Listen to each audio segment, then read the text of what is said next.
Hello, everyone, and a big thank you first to Professor Fareed, with whom we at Microsoft have worked for many years on some really important projects using technology to protect children around the world.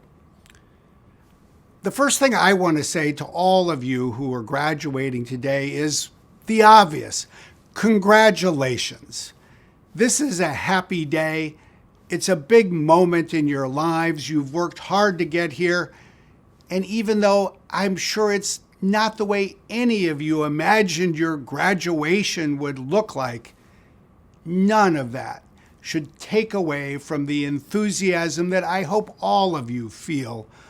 And I hope you all have a chance to celebrate the day in whatever way works best for you. A second thing I would like to say at the outset is, wherever you are, I hope you'll take a moment to say thank you to the people who have helped you reach this day. You may be sitting next to them on a couch somewhere watching this, or you may be talking to them right after this program comes to an end.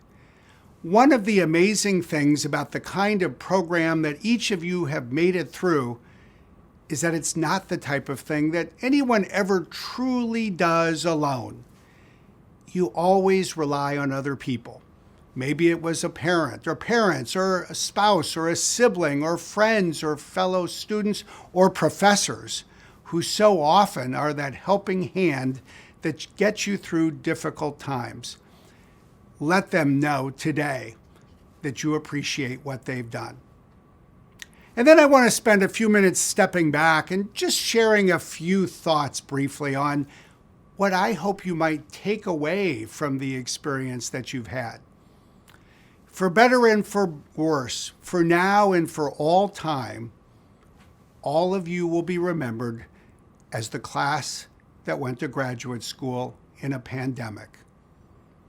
It is not what we would wish upon the graduates of tomorrow or a decade from now. My son just graduated from law school, so I got to see firsthand in our own household just how challenging the experience can be. But even though it's not what you would have wished for, even though it's not what I would wish for anyone, I think for better and for worse, it has provided you with a unique set of experiences and perspectives. And as you go out into the world and we look to a life beyond COVID, I think it is a foundation on which you can build.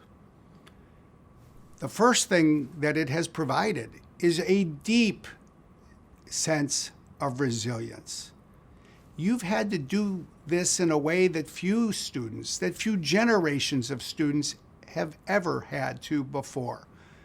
And because it has not been easy, because it has been hard, I know there have been many days when you've had to dig deep, be creative, and persevere through graduate school with a novel approach. And that ability to just know that you can do things that others have not done before. That ability to have that self-confidence that no matter what life throws at you, you can find new ways to address it. Believe me, that will serve you well. I hope that you'll never have another pandemic in your lifetime. But life will bring some kind of challenge. It may be a professional challenge. It may be a personal one. It may be large. It may be small. But call on the resilience and remember what got you through this, because it will serve you well in the future. One of the great things about graduate school is a second aspect that I hope you'll also build upon as you go forward. It's a wonderful time of life because you get to exercise your curiosity. You get to just pursue a love of learning and apply it. And let's face it, for all of you, you've been applying it in one of the great fields that is changing the world around all of us. Well, one thing we've all done, I think it's fair to say, over the last year and a half is spend more time watching streaming video than in normal times.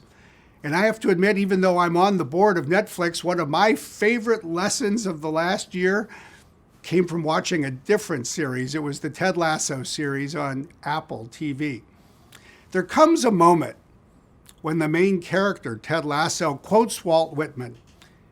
It is a phrase that I love. He says, "Be curious, not judgmental."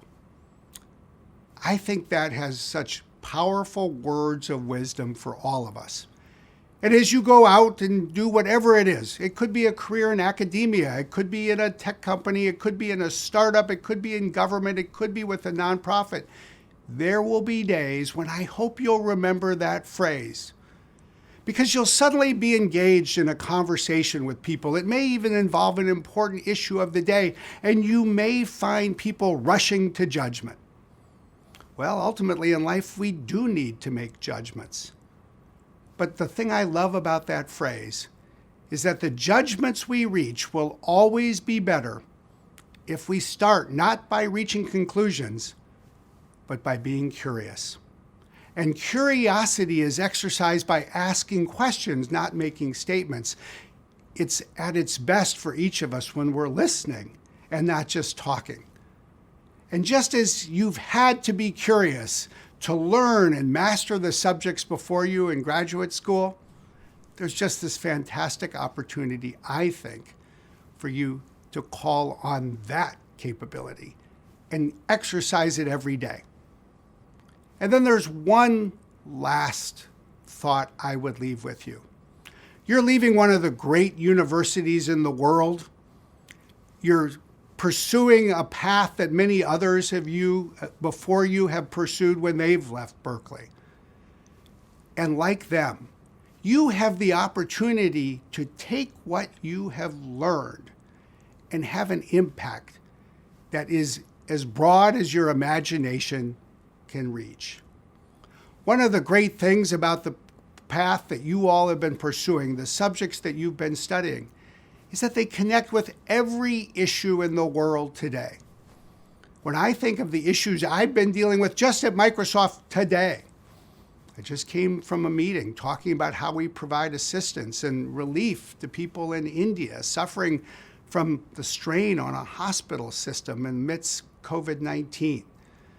Dealing with issues about economic advancement, inclusion, the protection of human rights, privacy, security. All of the issues that matter to people in the world today have a piece that connects with what you have been learning about. And that gives you an opportunity, no matter what you do, to contribute to something that is bigger than yourselves. And that's what I hope you'll do. Doesn't mean that you necessarily will devote every waking hour, but make it a slice at least of what you go out and do with your time in the years ahead. I am excited about what I think you have the opportunity to do. I'm excited in part because I'm optimistic about the decade ahead. I will virtually assure you that in the year 2030, we're going to spend a lot more time talking about something like carbon rather than COVID. And that will be just one of the many issues of the decade that you will have the opportunity to help the world address. So remember what it took to get you through and call on that resilience when you need it. Be curious, not judgmental, as you think about how technology and what you have learned will connect with everything that's happening. And make a contribution to something that's bigger than yourself. If you do those three things well, I think it's a recipe for a happy life. I think it's a recipe for a life worth living. It's definitely a recipe for putting your education and this degree to good use. Good luck. Thank you. I look forward to seeing what you can do.